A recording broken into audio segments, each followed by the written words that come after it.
Hello, everyone, and welcome back to Girls on Main Street. Yes, welcome back. We love getting together and talking about Disneyland, and today is especially special because we love making the plans just as much as going through with the plans. Exactly. So, we are going to stumble through a little budget and planning for all of you so you can see just how reasonable a big Disney trip can be, especially when you book out a year in advance.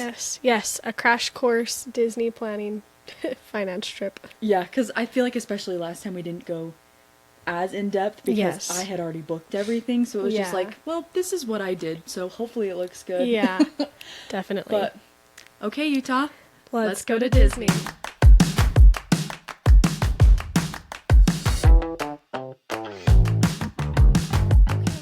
Let's get into it. So I was at work the other day and I was just talking about Disneyland. I was talking about the podcast, and my manager was like, I want to take my kids to Disneyland, but I don't think I'll ever be able to afford it. And I was like, well, lucky for you, you can book out a year in advance. So I thought, why don't we just like pseudo book this trip for her and see if we can come up with a budget so that if she decides to watch the podcast or if she has like any questions, we already have all this stuff lined up for her. So let's get into it. The numbers that I have put up, this would be the first time that her husband, and her kids go to Disneyland. So we're going. I know. Can we go with them and just tour them Just around? watch them from binoculars to make sure they're having fun, make sure they're having a magical time. We just like are their own concierge. Yeah. I'll be your VIP tour guide. Yes. So I have them down for 3 days. It's 6 people, 2 adults, 4 kids, age 13, 10, 7, and 5. We kind of want to look at like the forecast. For them, obviously we're not going to be looking at next year's forecast. We're going to kind of look at this year's September. Play off of this year's forecast and like I'd plan that around. Yeah, next year's. Because I think years are relatively similar. It just might be Yes. like a difference in like crowd size usually. Mm-hmm. Another thing about them is these, like, it's all girls, but they are not princess people. Oh. So they are much more into Halloween and pirates. Like, Oh, they yeah. are just, they're just fun-loving girls. And we don't have to plan out time for them to meet the princesses Right. or Bibbidi Bobbidi Boutique or anything. So we can just get them right onto these rides. So That's let's fun. take a look at the availability at the park. They are wanting to stay in budget. The budget that I've kind of given for them for their reservation is $5,000. Oh yeah. And they will probably drive. They love road trips. My manager and her husband are both in like a motorcycle gang. Oh, So they love fun. riding around everywhere. Let's see, what days did I pick? I picked for them the 17th through the 21st, so they'll be in the park Thursday, Friday, Saturday. 4 kids. And this is a quick trip. Like obviously there and back again. Mm-hmm. So burnout could probably happen, but I think that when you go to the parks for your first time, it really is just like a high that you can just plow through those first 2 days, and then it's like I'm kind of tired on my 3rd day, but Yeah. like even then, like you could probably, I don't know, for me, thinking back as like how hype I could be about my first trip, it would be way fun. Yeah. I mean, I always suggest people do 3 days because that last day is so nice to take a break and kind of rest a little bit more and just go back to like get the rides that you really wanted You're to get double on. dipping. Yeah, double dipping. Any like treats you didn't get to try the first 2 days, you can go back and try them. Anything Yes. like that. So let's see. Are these tickets park hoppers or just one park per day? I think I'm going to price them as park hopper first, but usually what I like to do is when I give people their quotes, I give them 3 prices. Yeah. I'll give them without Lightning Lane or park hopper, and then I'll give 2 other numbers that's like with just Lightning Lane and with just park hopper, and usually like I'll give them the number Yeah. of whatever. The price difference. Yes, just so they can see all their options. And like you said, I think in the last episode, like you can just upgrade for a park hopper at any time during the week. And it's only like the set price for every single ticket. Like Right. it's not per day. So, let's see. Let's look by location first. So their budget's $5,000. We can stay at some pretty like decently close hotels to the park. Let's see. Castle Inn, Camelot Inn, a lot of people. And I have enjoy stayed that. at Castle Inn, and it is such a nice little walk to the park, like less than half a mile. And it's right across the street from California Adventure. So you'd essentially, like, on your longest walking day, you'd walk the length of, like, Toontown back to California Adventure, which is probably, like, honestly 3 blocks. Or if you're doing, like, a New York block, it's a long block. It's not a long walk at all, but I am seeing here my favorite hotel, the Portofino Inn and Suites. This is the hotel that my parents would book every single time we go, because not only does it have like doors sectioning off like 2 separate rooms, but it's like a queen bed plus bunk beds and a sofa sleeper. Whoa, that's awesome. Yeah, it's so nice. And it's a little bit of a walk to the park, but they have a bus that stops right in front of Right, it. the art bus? Yes. Okay. They have art bus that stops right in front of it, and there's a fridge in there. They don't get breakfast, but because you have a fridge, you're able to like go to the Walgreens or whatever and pick up some groceries, Yeah. which is also just a bus right away, and the bus will come right back. There's and a take you. Walgreens on the corner, and right across the street from the Walgreens is a CVS. So those are both super close by, but then if you're picky and you want like Walmart or Target, those are also like 3 blocks away. And it's kind of like, sometimes for me, I'm like, if I get outside of this 2-block radius from the parks, I feel like I'm just like in a normal city. Yeah. But then like there's like a little Disney bubble just outside the parks too that's just like I don't know how to explain it. No, it's like it's the difference between being on a vacation in California versus being on a vacation in Disneyland. That's true, yeah. Which is really nice too if you want to have kind of like a 2 different vacations in one. If you're like us, my family, we always have like a break day in between our park days. And so that's always really nice. Yeah. And I didn't price that into this, but of course, if they want extra days, they're welcome to. I just know that, like, my manager, she's the manager of a spa, and it's kind of hard for her to be Oh my gosh. away for multiple days, because, I mean, she posts in, like, our Slack every single week, like, these are my hours in the spa, please, like, Only talk to me then. please only talk to me then, like, Yeah. because, yeah, she has a life outside of it, obviously, but it's so hard to be the manager in a service job. Yeah. Yes. Just A because customer facing job. Yeah, because Yeah. you're not just dealing with, like, your workers, you're also having to deal with the general public. And Which- the general public. The general public are them. Yes. So, I've gone into the offer. We went with the Portofino suite, which, again, my favorite. I've changed the admission, because sometimes what's odd about the reservation system, like through travel agents, is it always like just defaults to 5 days Oh, yeah. for park tickets. So you may have seen like the price just a bit ago, but that's the price for a 5-day 1-day park ticket, and that can change a lot. So just the 3 days in the park, 4 nights at Portofino Inn is $3,390.26.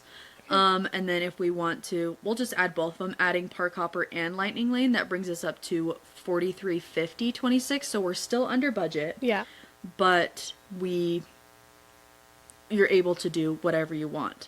But before we really secure ourselves in Lightning Lane, let's just take a look back at the crowd forecast for September for this last year, because if we remember, it was so open, they might not even need.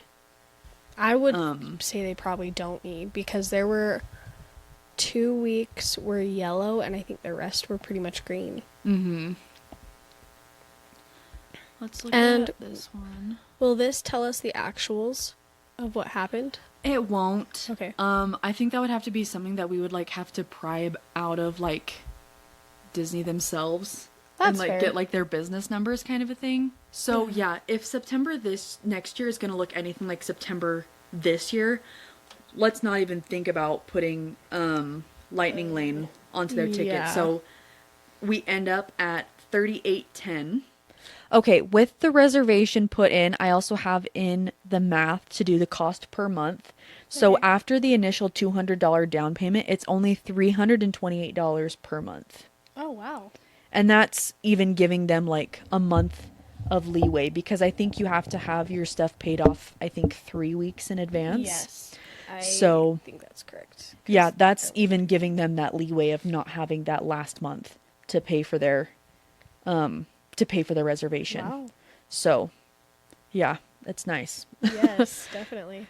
This makes me think maybe I could do this next year. I'm like, well, we always talk about wanting Yeah. to stay on property at Oh, I Disneyland, but it's always know. like, oh, I don't have the money. But because we're able to book so far out in advance, it just makes it seem more and more viable, I guess, for lack of a better word. Just because, Realistic, yeah, because instead of just upfront paying, $1,000 a night for this hotel, I can split that up. And budget it out. Yeah. Like, let's say that I was staying there for 3 nights, so it's $3,000. If I had 12 months to save up for that, that's only $300 a month, which of course is still, like, I'm fortunate to be able to pay that Right. every month, of course. But I think that just makes trips like Disneyland a lot more reasonable for people, especially people with big families like this. Yeah. But so if we go into our Especially for the same days that we're looking at, 17 to 21, they are green, blue, and yellow. So that's the way low end. literally the best time to go, and like it would be their last day would be the 21st, and if that's your last day, like if you've already gotten everything, I mean it Yeah. still is medium crowds anyways, but if that's your Yeah. last day, you don't even have to worry about like getting on the rides if you just wanted to ride them a second time Yeah. just because. So Like, true. the lines honestly might be like, I would say an hour max, which I think is like a good day. I think that's totally fine, especially for a larger party like this, because it's really realistic for everyone to kind of need that break time and, to just be able to be like, okay, yeah, we're here together, or I need a break. Why don't you two go on this ride and us two will go on this ride and the two of you can go take a nap. No, yeah, that would be such a nice day. And now that I'm thinking about it, they may not be princess girls, but they might be prince girls. Oh, So, yeah. That obviously would have to be something that I would ask my her about. But you can go to Bibbidi Bobbidi Boutique and request to be a prince instead of a princess. Oh. I don't know if it changes the cost at all, but you still get like a costume and the That's cool little fun. photo shoot and everything. So you could take your son there too. If like my brother, he has twins, a boy girl twin set. So like if they wanted to do princess prince makeover, they could. yeah. That's cool. I actually didn't know that. Yeah, it's so cute to see these little girls that are like, I don't want to be the princess. I want to be the people that save the princess. And I'm like, you go, girl. You go. But yeah, okay. So the reservation cost came out to $38.10 because the budget was $5,000. We're left with $11.89, and that's going to go back into their spending budget. So the Okay. spending budget I have set for them is $2,000. Okay. So now we're up to $3,100, which Okay. is nice for spending. But we kind of want to think about the things that they want to get. Like, do they want specific things when they go to the park? Do they want to just give gift cards? I think for the purpose of this, we're just going to give each of the kids like equal amounts of spending money. Yeah. And just say that she's going to give them a gift card and just be like, okay, when this runs out, it runs out. Like, that's just Yeah. how it is. And then if you want to save your own money, you can bring your own. Let's say that even though they drove, they don't want to park at Disneyland because parking obviously costs money. Yeah. So let's look at the art buses. It is $37 for a parking pass. $37 per day for a parking pass. So let's look at how much the tickets would cost. We'll just say that they're just going to buy a week-long pass. That's what we did, and it was perfect for what we needed because, you know, it's $25, I think, for like the whole week. 5-day art bus pass is $25 per adult. They'd have to buy 4 adult tickets, 2 children's tickets. So that's 100 plus 11, so $111 for the bus. Okay, how much do you think let's go with the middle. How much do you think a 7-year-old wants to buy at the park, like money-wise? Because I'm thinking, I think, like, realistically, especially just, like, how I feel like everyone kind of does things now, especially with 4 kids, it's like everyone gets one thing. Yeah, that's And true. so I would say it's a safe bet that you either get like $100 is kind of like what I was ballparking things as, because if they're not like princess girls or like flashy, they would probably not be too interested in ears. Yeah. And so then it's like, okay, that probably puts them more in like a lounge fly and or a stuffy or a spirit jersey, which spirit jerseys are about $100. And so I would expect the older 2 to want more of like a clothing item, and the younger 2, especially if they're not a Star Wars family, then I'd expect the younger 2 to probably want like a plushie or a lounge fly maybe. Yeah. And I'm thinking because these people are Halloween people, sending them during Halloween time also might encourage them to buy different merch. Like if they're not into ears, but they see like the Maleficent ears, they might be into that. But kind of what I was thinking is like if you want to go big budget per kid, it would be like all of them could buy a Loungefly or a Spirit jersey, a new t-shirt, and a pair of ears. And that would be their whole budget. So that's like around $150 per kid. Yeah. Yeah. I think that's a safe expectation. But I know for me, it would probably be a one and done. Yeah. Which I mean, like, So, it depends on but too, like, it's budget. their first time. So, like, you really do, like, have to account for being a little bit more spendy and careless, I would say, because you want to get the treat. You want to, like, try the popcorn. You want to enjoy the experience because you don't know when you're going to get it again. Yeah. Unless you're insane like us. Yeah. Just I know. I told myself I might be getting a new job. Oh, yeah. Hopefully in the next couple weeks, and I'm like, I think next year is my annual pass holder year. So I'm crossing my jealous. fingers. I'm really hoping it is. Yeah. It might not be. It just depends on how busy I actually end up being Yeah. there. But okay, so after we've factored in their bus tickets and gas, we're still left with $2,500 for food and merch. Okay. So let's say that each kid does get $150 for merch. That is $600 just for the kids. We're still left with $1,900. So let's budget for food for 3 days. I think my husband and I, when we went for 3 days, we spent $1,000 on food, but that was because we were stopping all the time to get ate food. every meal in the park. Yeah. Yeah. We ate every single thing in the park. Which is so easy to rack up. I think, like, my favorite way to plan is to get, like, a grab and go in the morning. So whether that is, like, going to the grocery store and getting oatmeal or a granola bar or some fruit, something that I can just grab and go, eat on the way. The last time we went, we stayed in Newport Beach. So we were like 40 minutes away from the park. So we had time to like get some breakfast in us and digest, and then go to the park and not feel like we had a crampy stomach. Yeah. So that's nice. And then like have a brunch snack, and then we had like one meal in the park, and sometimes we had two, but really we snacked our way through the park, so we didn't have to spend all of that money on Yeah, and especially if you're popcorn people, if you're eating popcorn all day, that is such a filling meal. yeah. So like, it's not a meal; it's such a filling treat. Yes. So like, you're Popcorn and pretzels, I mean, yeah, 'cause, that expands.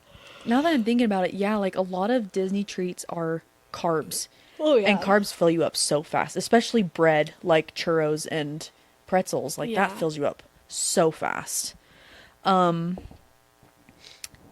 But I kind of wish that they had the dining plans that they do at Disney World at Disneyland. No. Because, I mean, Disneyland doesn't have as much, but to take the thought of, like, budgeting out for food until Yeah. you get there instead of just paying for it before you go.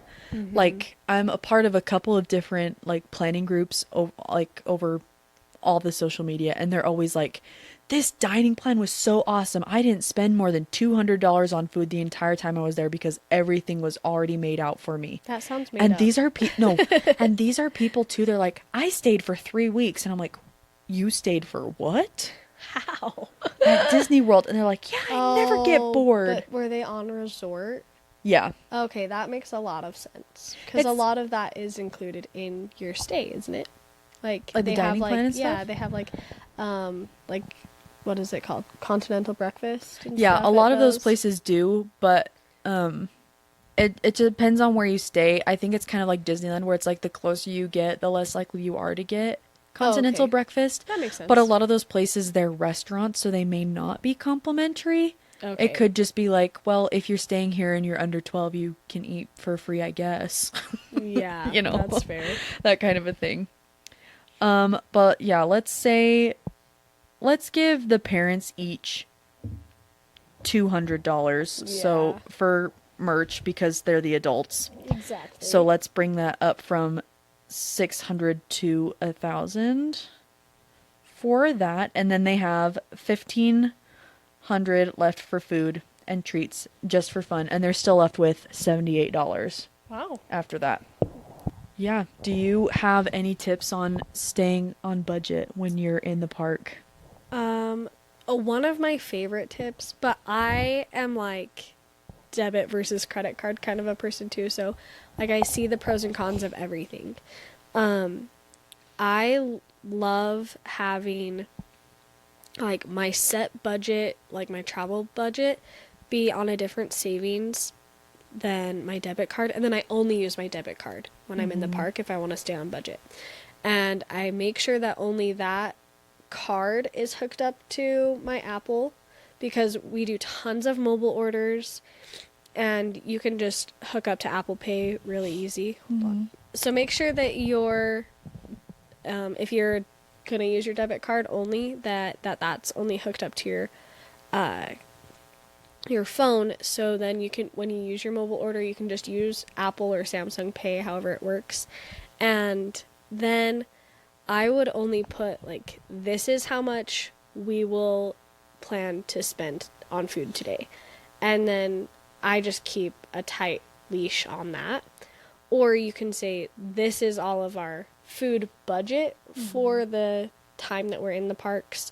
We can only use this card for that. And I know that there's a lot of different things that banks can do now. The bank that we use, we can open up like an express checking account that's tied to your same debit card account. So then you have two different cards that kind of come out the same account. But I always use that as like a backup card. On my mission, I had that one and then my regular debit card. And it was so nice to be able to, like, okay, I'm keeping this card in this place so that if we get stranded, which is a very unlikely scenario, Yeah. then we can do that. So I would recommend that as a trick rather than just swiping the card, because when you do that, you go way over budget and it feels a little daunting, and then you have like more you have to chip off. So that would be like my only like real tip for staying on budget if you need just like a quick, easy kind of like mindless way to do it. You're putting in minimal effort. Yeah, I kind of did that. I loaded everything up onto like my Venmo debit card. Oh, smart. So then it wasn't just taking out of like my checking account, because my Exactly. husband and I have a joint account, so it's just I didn't want him to see all of my purchases. Not like in a bad way, but just it's like I didn't want him to be like, what do you mean you went to the churro stand 4 times in an hour? Or to just be like watching you where you're at in the park based on where your card is pinging. Because it really does. And that's something that I do really love about it. I had a charge on my card and I was like, what is this?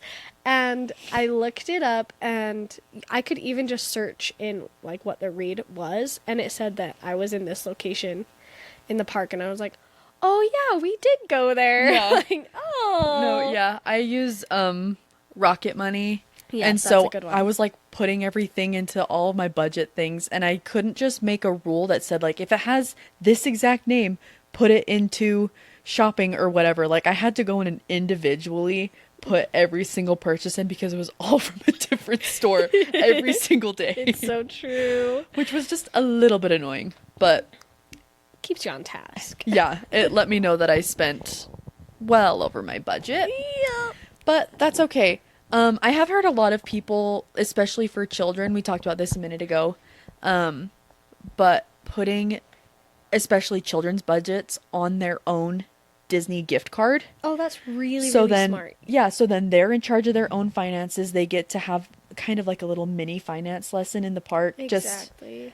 Just, being able to handle their budget and knowing what they want.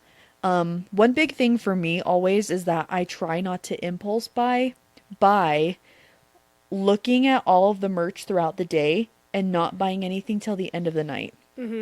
Because that's how I got my Loungefly the last time we went. Right. Because I was walking around, I was trying to find a more like generic Loungefly, but just one more that was centered in the park rather than a specific character. Yeah. And I think if I hadn't have waited, I think I waited like 2 days or something when I got it. You got it on our second Yeah, day. if I hadn't have waited, I probably would have impulse bought like the first one that I just thought I liked. Yeah. And then I wouldn't have enjoyed my Loungefly as That's much. true. Because I think it's also really, I mean, this is like a side note, but I think it's kind of hard to style specific Loungeflies if you're not an avid Disney bounder and or exclusively wear stuff that matches that Loungefly. Yes, and or you just like you don't care, you just want the Loungefly, you know? Like that's totally a personality thing as I'm learning about myself. But I told my husband and this is kind of like there's two things. So, rule of thumb with that thought of like looking at everything, what comes back to your memory is like, oh, I really did want that because it's stuck with me all day. And then the second thing is when we went to buy my first Loungefly, it was just mine and my husband's trip, and I was like, I really want a Loungefly, but I never know which one to get because they're all cute. They're and so hard to pick. I was like, you have to just watch my countenance. And he's like, what? I was like, watch me. Watch, like, which part of me lights up differently, because that's your sign to tell me that that's the one that I want. No, that's so smart. And that's so smart. I'll just grab it right now. Oh, Doug was your first one? Yes. Okay, maybe not. You're good. And that's how we ended up with this little guy. Oh my Little gosh. bug. And it was really fun. So something to look for, like when choosing a Loungefly too, and we'll get into this in a different episode, but just really quick, we really had to look at his eyes. So his eyes were different on each Loungefly because they're not perfectly centered in the eyeball. So he kind of has his own unique look about him per bag, which is really fun. So that is also another great way to like look for merch that you're like, I think I know what I want, but have the person who knows you the best and like can see that difference in yourself change. Have them be your like tour guide, I guess. Yeah. Well, because even like you said with the eye thing, it could be down to like, I really like this, but I don't like the way that this part looks on it. And if that's the one thing you're going to think about every time you put it on, don't get it. Yeah, or look for a different one, because that's what we did. We sifted through, like, the both of us. He was like, what do you think of this one? I was like, his eyes look a little, like, scary. Yeah, because it may feel like it, but nobody's forcing you to get things you don't want in the park. It's so true. And it's funny how that, like, just seeing the marketing ploy of, like, everyone wearing their lounge flies or something. But also it's really fun after you get your thing to see how many people do compliment you on it, because on return trips even, my Doug backpack is the most commented thing. I don't doubt it. It's a cute bag. Everyone's like, oh my gosh, that's so cute. And I was so picky about those ears, because the Mickey bags, we'll get into it later, but yeah, tune into our next episode, because that will be so good. It's so good. But yeah, that's all we really have for this budget podcast. If you guys have any tips that you like and we haven't mentioned on the podcast before, please comment on our videos. You can comment on Spotify. I think you can also comment on our Apple podcast as well. Yes, please. We love it everywhere. Yeah, or DM us, email us, whatever. You can email us at girlsonmainstreet@gmail.com. You can send us a form on our website, girlsonmainstreet.square.site. I'll just put all of that right here. Yep. But yeah, come find us, come talk to us, and please, please, please check out our donation page. We want to be able to send a deserving family as early as next year to a trip to the park. And maybe, if we're really lucky and you guys donate, we find more people to donate, like the budget is $5,000, 500 people, $2. Let's get it. Yeah, it's so simple as just being like, you know what, I just want to contribute, the cost of a pair of ears, or I want to donate a churro, I want to donate their first smoothie of the day. Like, I want to just donate just this little bit towards them, because we really want to give these people just a little light in what could be a dark time for them. Yeah. And totally even the random potential of this actually being your manager, even if you do switch jobs, I'm sure she would still be like, what? Yeah. And people who manage in I say customer facing, but I don't know if that's the right term, just very large margin of customer service.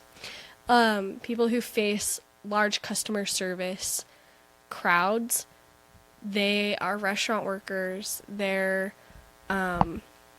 hospital, they are nurses, doctors, hospice workers, restaurant owners, and restaurant service people. Yeah.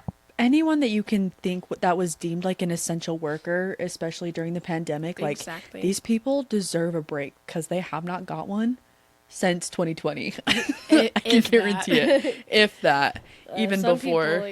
Some people, COVID was like the height of their workforce. Yeah.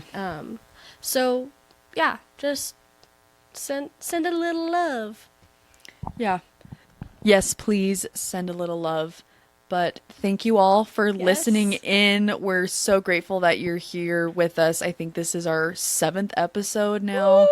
Thank you so much for following along with us and listening. And yeah, we'll talk to you in the next one. Yes. And if you're lucky, you'll get to see Kaylee in the parks. Yeah. Bye.